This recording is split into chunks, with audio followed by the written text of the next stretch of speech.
El judo en Uruguay atraviesa un momento de crecimiento significativo, considerándose una de sus mejores etapas, con auge de dojos y labor destacada de sus atletas a nivel sudamericano y panamericano, superando limitaciones económicas con esfuerzo personal y apoyo de la federación. Para llegar a este gran momento, hubo que trabajar muy duro. Una labor que comenzó antes de octubre del 56, cuando se fundara la Federación Nacional. Una historia llena de pasión, encabezada por Máximo Rossi desde Salto y Pablo Leopold de Montevideo, quedando en la historia como los responsables de abrir el camino a los instructores que vinieron después. Hoy te propongo, conozcamos su historia.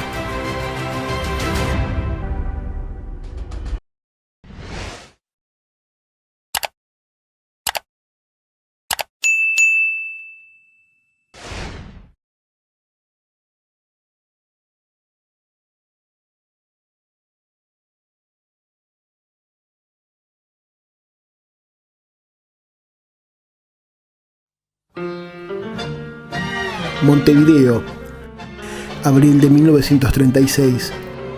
Pablo Leopold pisaba el puerto. Su vida, y por medio suyo, de cientos de futuros practicantes, cambiará para siempre. Como país de baja densidad de población, Uruguay, al igual que el resto de los países del Cono Sur, logró crecer gracias a la llegada de una inmigración masiva procedente de diferentes países europeos y asiáticos. El ingreso de los judíos alemanes tuvo un peso cuantitativo mucho menor si lo comparamos con el de los inmigrantes italianos o españoles. La presencia de este colectivo se hizo sentir notablemente en la vida económica, social y cultural, tornándose visible en los ojos de la población uruguaya, a través de una amplia gama de instituciones que fueron creando a su llegada. Pablo Leopold fue un fiel representante de este colectivo de inmigrantes.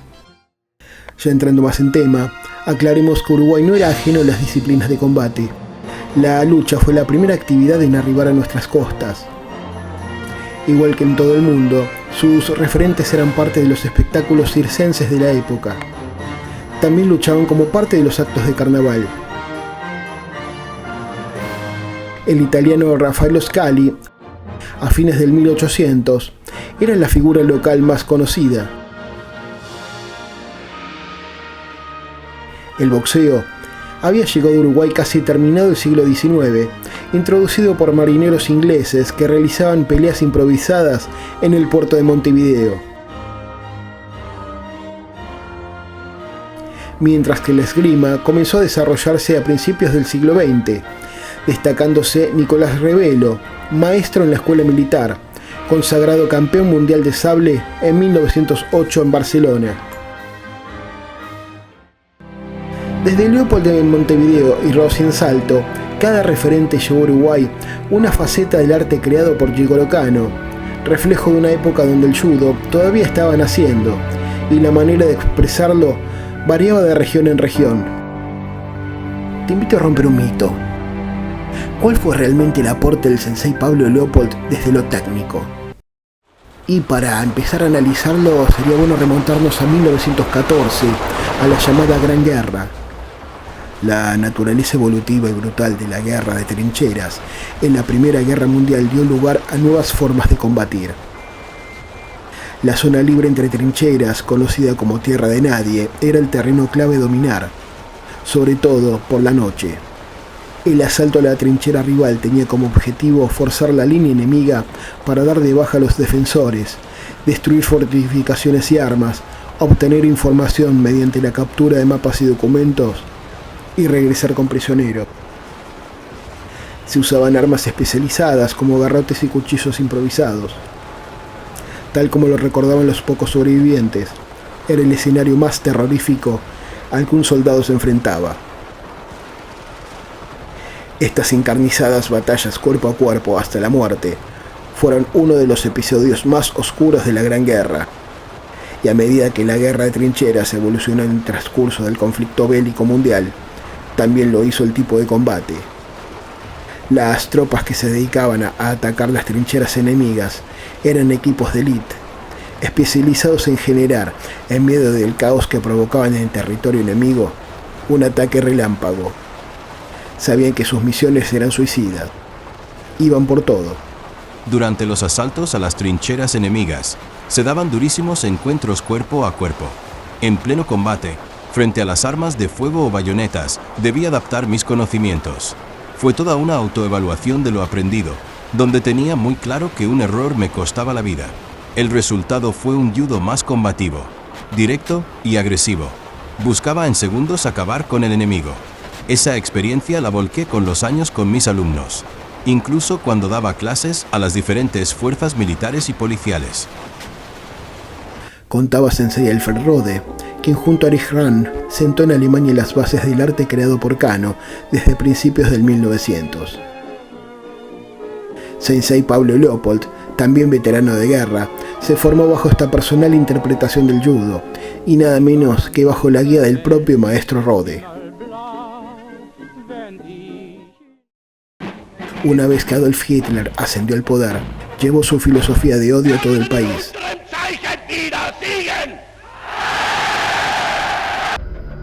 Los judíos fueron sus primeras víctimas. Frankfurt era por ese tiempo uno de los centros judíos más grandes de Alemania, superado solo por Berlín. Tras el ascenso nazi al poder el 30 de enero de 1933, la colectividad judía de Frankfurt comenzó a ser sometida a agresiones físicas. No había distinción de sexo y edad. Todos podían ser golpeados en plena vía pública y nadie los defendía. Para Sensei Leopold, la situación era inaceptable. Decidió su manera de enfrentar. Junto a un grupo de instructores de judo, organizó el programa Escudo, que constaba de dictar clases de judo jutsu de manera clandestina a miembros de la colectividad. Por el año 1936, toda Europa ya olía a pólvora. El programa Escudo sirvió en su principio, pero una técnica ya no era útil frente a escuadrones de soldados con armas de fuego y la mayor tecnología bélica del momento a su servicio. Es así que los alumnos que podían, escapaban. Leopold y su familia ya no veían conveniente vivir en Alemania. Un paciente de Pablo, cónsul de Uruguay, moviendo sus influencias, los ayudó a huir. Génova fue el punto de partida y el barco Augustus, luego de 3 semanas, dejó sanos y salvos a los Leopold un 10 de abril de 1936 en el puerto de Montevideo. Como no se le reconocía su título de médico, debió ganarse la vida de otra manera. El judo le dio herramientas necesarias. Debajo de su casa, en el sótano, se inician los primeros judokas uruguayos. Paralelamente, Leopold comienza a dar clases en la Asociación Cristiana de Jóvenes, y en 1945 es nombrado profesor de la Escuela de Policía. Pablo Leopold, como profesor de judo, se encontró con la tarea de abrir caminos. El arte creado por Jigoro Kano era prácticamente desconocido en Uruguay, por lo que abrir puertas en busca de oportunidades y el hacer entender lo que se buscaba mostrar fue una tarea durísima. No fueron incluso pocas las veces, especialmente dentro del alumnado policial, donde fuera desafiado y obligado a mostrar la utilidad de lo que enseñaba. El respeto ganado fue total, lo que dio la posibilidad que se invitó a dar exhibiciones y clases en diferentes puntos de Montevideo. Te invito a que viajemos a Salto para conocer a Máximo Rossi, segundo protagonista de nuestra historia. Con más de 100.000 habitantes en la orilla oriental del río Uruguay, Salto se ubica frente a la ciudad de Concordia, República Argentina. El origen de Salto se remonta a 1756, pero su crecimiento se produjo a mediados del siglo XIX, cuando ya era reconocida como una de las ciudades más importantes del país. Corría el año 1947, el mundo se estaba recomponiendo de la Segunda Guerra Mundial. Mientras que Europa buscaba reconstruirse, Sudamérica y puntualmente Uruguay vivió uno de sus mejores momentos. En Salto, un joven carpintero de 20 años llamado Máximo Rossi, que gustaba de los deportes de combate, se dedicaba a la práctica del box, el más difundido y el único por aquellos tiempos. A su vez admiraba mucho el Japón, su historia milenaria y sobre todo los sistemas de combate que había desarrollado. Su primer contacto con el judo lo tuvo al adquirir en 1945 la obra El arte de la defensa propia del profesor Alfredo García Arzúa. Vos sabés que García Arzúa fue el primer argentino cinturón negro de judo, pionero entre otras cosas de su difusión en las Fuerzas Armadas y Policiales y en la autoría de numerosos manuales. El arte de la defensa propia fue en su momento una revolución en su género. Ayudó a comprender el judo y a muchos a acercarse y practicarlo. Máximo Rossi tiene ahí el primer contacto con el deporte arte que luego fuera su pasión para toda la vida. Y vos sabés que desde lo práctico, a través del cine con Sangre bajo el sol en 1946, lo que provocó que su entusiasmo por aprender este arte se volviera una obsesión en él. Sangre bajo el sol con James Cagney, acorde de los historiadores de género, fue la primera película en mostrar combates de artes marciales, toda una avanzada para la época, precursora del gran desarrollo que tendría este tipo de films a partir de los 70 y 80. Tal fue la importancia de Sangre bajo el sol que creó los primeros pasos del considerado combate escénico, hasta en ese momento algo nunca hecho con coreografías de combate, incluso en suelo, considerado hoy moderno y difícil de recrear según los expertos actuales. Cagney, con su formación en judo, fue quien dio el primer paso a los futuros Bruce Lee, Chuck Norris y Jean-Claude Van Damme. Este film impacta fuertemente en el joven Máximo, tanto que aseguraba muchos años después que lo había visto más de 20 veces. A años luz de YouTube, hay que entender lo que fue descubrir escenas de judo en una película para quien sin haberlo practicado todavía, ya le fascinaba este deporte. Rossi viajaba con asiduidad a Concordia para visitar a unas tías que vivían ahí, y así conoce a un vecino de estas, Toshiro Inoue, hijo de japoneses que había emigrado desde aquellas lejanas tierras. Toshiro, junto a su amigo Kichi Orita, tenían conocimientos básicos de judo. Ahí Rossi encuentra la oportunidad que buscaba y recibe sus primeras lecciones. Y parece que el destino le había marcado el camino, ya que era muy difícil en aquellos años encontrar un profesor. Juntos organizan un grupo de formación bajo la enseñanza y supervisión del sensei Pedro Fukuma. Así la práctica se fue dando con formalidad y continuidad. Se hizo corriente que luego de toda la semana de trabajo en la carpintería, los viernes a la tarde el joven Máximo tomaba la última lancha para Concordia y el sensei Fukuma llegaba de la capital argentina. Entonces, corriendo los muebles del comedor de la casa de Inoue, colocaban unos colchones en el suelo y armaban un tatami casero. En ese improvisado dojo recibió sus primeras nociones del deporte arte Rossi y un grupo de jóvenes concordienses, entre los que estaban los hermanos Oscar y Mariano Casañas. Así se conocieron Máximo y el sensei Pedro Fukuma, y nace una amistad que duró toda la vida. En las pocas excepciones que el sensei Fukuma no podía ir, les enviaba por correo unos dibujos con las técnicas, muy bien descritas para que pudieran aprovechar su tiempo. En Salto, Rossi practicaba y enseñaba en su casa lo aprendido en Concordia. Los lunes, miércoles y viernes a sus primeros alumnos Demetrio San Cristóbal, Ricardo Gómez y Liber Dalmao. En 1948 se realiza una exhibición en el club universitario con la participación de los profesores Fukuma e Inoue y los alumnos de Salto y Concordia, un hecho histórico para el judo uruguayo. Este año Fukuma se queda una semana en la casa de Rossi.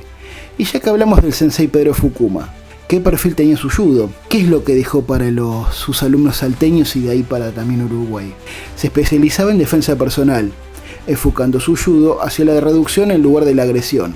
Desde lo deportivo fue un gran atleta, campeón en reiteradas ocasiones, invicto durante 5 años seguidos. Finalizada la presentación de los padres del judo celeste, ¿qué te parece si hablamos de la siguiente línea de difusores? Los pioneros.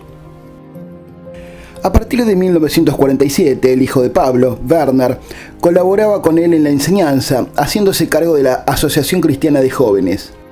Juntos, fundaron en 1954 la Academia de Judo Montevideo. Figura clave en el desarrollo del judo uruguayo y pionero, a Werner Leopold se lo reconoce con tanto su labor en la enseñanza del judo y defensa personal, como su gestión en el ámbito de la seguridad de la comunidad judía. Cuando Werner se mudó a Israel, fue vital en el desarrollo de la disciplina en dicho país. Su hijo Dani se convirtió en el entrenador de Yael Arad, la primera medallista israelí, a la que llevó a una carrera extraordinaria. En 1955 se suma el teniente Aquiles Fagiani, creó el Uruguay Judo Club. Su labor sería fundamental en el desarrollo de diferentes disciplinas. En el año 56, los Leopold, con la integración de la Asociación Cristiana de Jóvenes, Academia de Judo Montevideo y Judo Club Las Piedras, fundan la Federación Uruguaya de Judo. Su primer presidente fue el propio Pablo Leopold. Más tarde, se inscribe el teniente Aquiles Fagiani con el Uruguay Judo Club y se nombra como asesor técnico al sensei Víctor Garrido.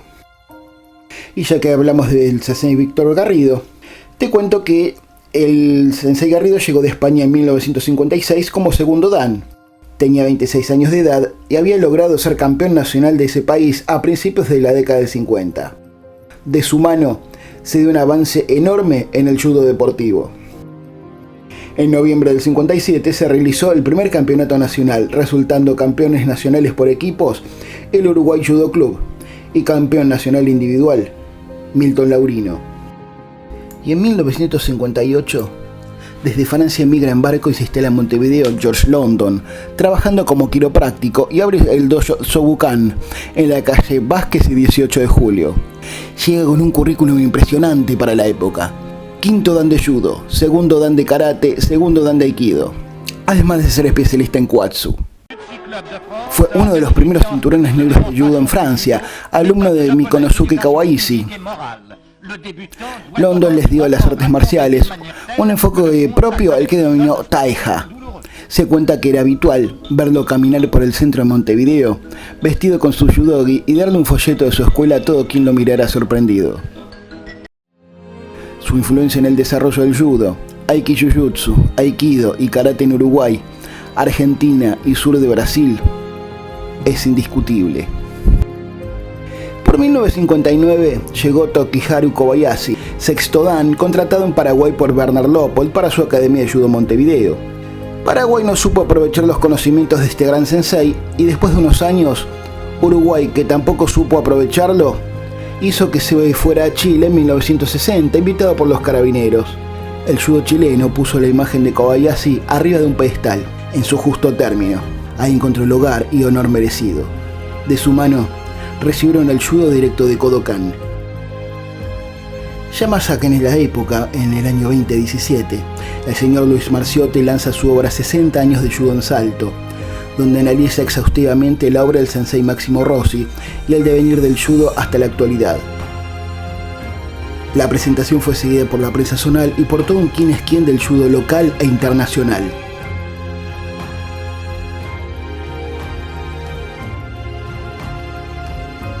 A lo largo de su historia, otros maestros y especialistas pasaron por Uruguay, nutriendo a los practicantes locales. Pero estos profesores citados, en su tiempo y acorde a su formación, le dieron el puntapié inicial al judo celeste.